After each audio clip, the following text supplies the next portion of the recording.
Cube Radio.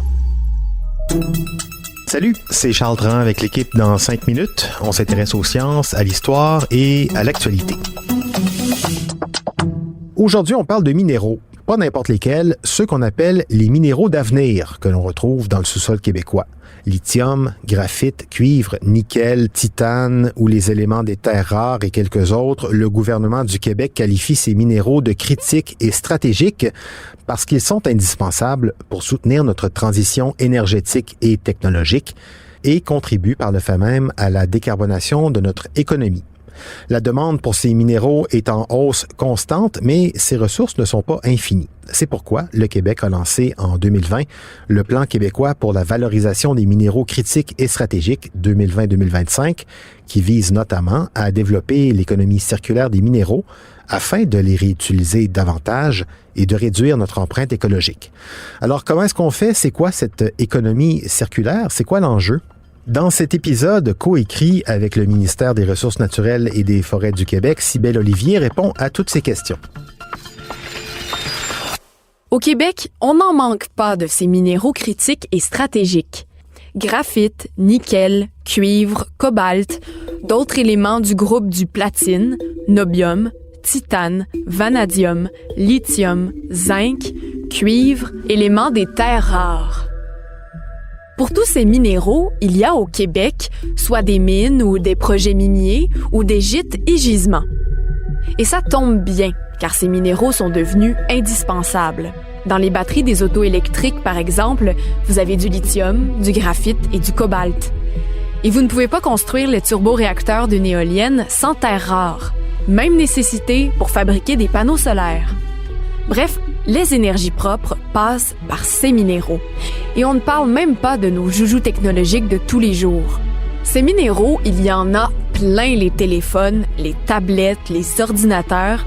Le besoin est tel qu'on estime qu'en 2050, par rapport à 2018, la demande pour ces minéraux aura augmenté de 494% pour le graphite, 488% pour le lithium, ou encore 460% pour le cobalt, pour ne citer que les plus gros exemples.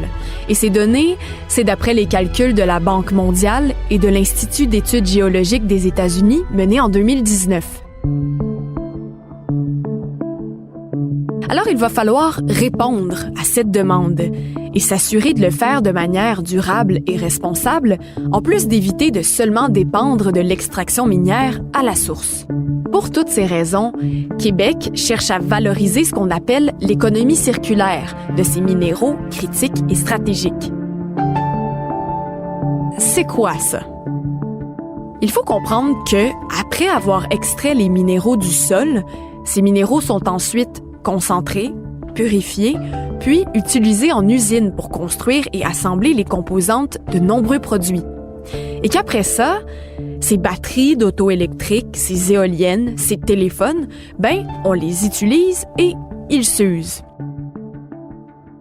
L'idée de l'économie circulaire, c'est qu'au lieu de recommencer toute cette chaîne depuis le début, depuis l'extraction minière pour exploiter les minéraux fraîchement sortis de leur gisement, on tâche plutôt de valoriser, recycler les objets usagés afin d'y récolter au moins une partie de leurs minéraux. Au lieu de puiser à la mine des minéraux neufs, on recycle des minéraux usagés qu'on peut à nouveau purifier et utiliser pour fabriquer de nouveaux objets. Et là, vous allez me dire, le recyclage, rien de nouveau sous le soleil. Mais oui, quand même, car les filières de minéraux critiques et stratégiques sont encore récentes. La technologie pour recycler ces minéraux est encore largement à développer et à implanter, à faire en sorte que ce soit chose courante finalement. Le gouvernement du Québec a d'ailleurs investi 5,7 millions de dollars dans ce but. Cette somme correspond à 2 programmes destinés à soutenir des projets concernant l'économie circulaire des minéraux critiques et stratégiques. Par exemple, pour développer des procédés innovants ou trouver des façons de leur donner une seconde vie à ces minéraux. Et l'enjeu est important parce qu'on l'a vu, ces matériaux permettent de fabriquer de nombreux produits de la transition énergétique. Donc, pouvoir les recycler, c'est augmenter la capacité du Québec à se débarrasser des énergies fossiles.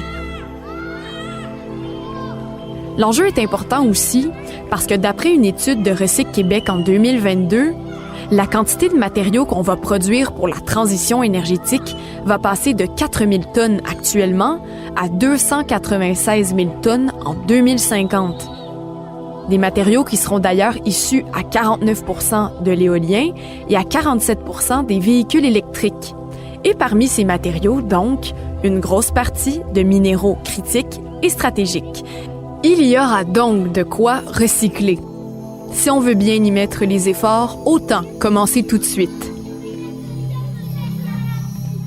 Ouais, pour ce qui est des efforts, il y a ceux déployés par le gouvernement québécois, mais n'oublions pas non plus les efforts des citoyens. Le recyclage, on le pratique depuis des années. On peut généralement ramener directement en magasin les objets usés du quotidien, les tablettes électroniques ou les cellulaires pour en récupérer le cuivre ou le cobalt, les batteries pour leur lithium ou leur zinc.